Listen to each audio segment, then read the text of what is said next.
జై హింద్, జై భారత్. తెలంగాణ ముఖ్యమంత్రి గారు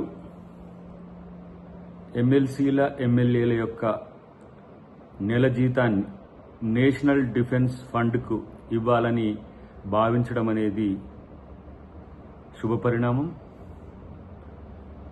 నేనుగా నా మొదటి ఎమ్మెల్సీ నెల జీతాన్ని సీఎం గారు, డిప్యూటీ సీఎం గారు కోరినట్లుగా నేషనల్ డిఫెన్స్ ఫండ్కు ఇవ్వడానికి నా సంసిద్ధతను వ్యక్తం చేస్తూ మొట్టమొదటిసారిగా ప్రజాప్రతినిధి అయిన సందర్భంలో నాకొచ్చే మొదటి జీతాన్నే వీర జవాన్లకు, ఈ దేశ భద్రత కోసం పనిచేసే డిఫెన్స్ సోదరులందరికీ కూడా విరాళంగా ముఖ్యమంత్రి గారు ప్రకటించడం అనేది గర్వంగా ఉంది.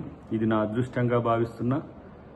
మిగతా పార్టీల ప్రజాప్రతినిధులు కూడా ఈ విధంగా నిర్ణయం తీసుకొని త్రివిధ దళాలకు మన యొక్క సంఘీభావాన్ని ఉడతా భక్తిగా మనం తెలియజేయాల్సిన సందర్భం కాబట్టి దేశ ఐక్యతకు, దేశ సమగ్రతకు విఘాతం కల్పించే శక్తుల పట్ల మనమందరం ఒకటే అనే భావనను దేశం మొత్తం కల్పించాల్సిన బాధ్యత ఉంది.